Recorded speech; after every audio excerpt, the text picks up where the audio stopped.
Magandang balita po ito mga kaibigan. Kuya Rab, nakahanap na nga ba ito ng pwedeng ipalit kay Erica? Aminin na natin na malaki ang naging party nito at mas kinilig ang mga manonood sa channel ni Kuya Rab.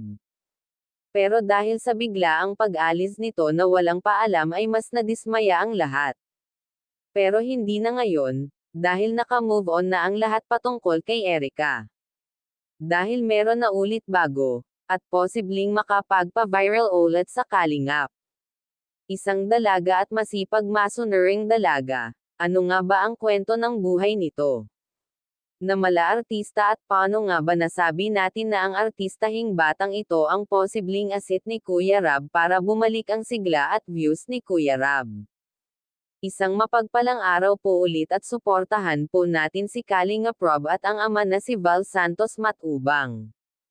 Maganda, maputi, artistahing at higit sa lahat masipag. Siya po si Carla, ang artistahing na binyansagang puto vendor. Panganay siya sa kanilang magkapatid, at dahil kapo sila sa buhay, kaya nagtinda ito ng puto para maitawid ang kanilang pangangailangan sa pang-araw-araw. Ang panunan nga nito na kung 200 piso, ay tatubo na ito ng 200 piso rin, at ang tubo nga nito ay yun na ang pinangbibigay niya sa magulang at pangbaon ng mga kapatid sa eskwelahan, at ang 200 na tira ay pangpuhunan naman ulit kinabukasan. Sa ganda ni Carla ay hindi niya kinakaila ang pagtitinda, bagkus raw ay ginagamit niya ang ganda niya para mas marami ang bumili ng kanyang panindang puto.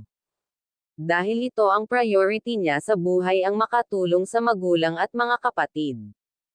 Kung ang mga kabataan ngayon ay puro cellphone lang at pagbarkada, ibahin nyo si Carla dahil pag-aaral ang inuuna niya. Sa pamamagitan ng vlog ni Kuya Rab kaya nadiskubre si Carla na talaga namang maraming viewer ang napahanga nito sa taglay nitong ganda at kasipagan, kaya naman posibleng masuportahan ito ng mga viewers at supporters ni Kalingap Rob, at kung nabigyan ng pagkakataon at papalarin na mabigyan ng pansin ng mga viewers ang batang ito, at posibleng aangat ulit ang viewers ni Kalingap Rob.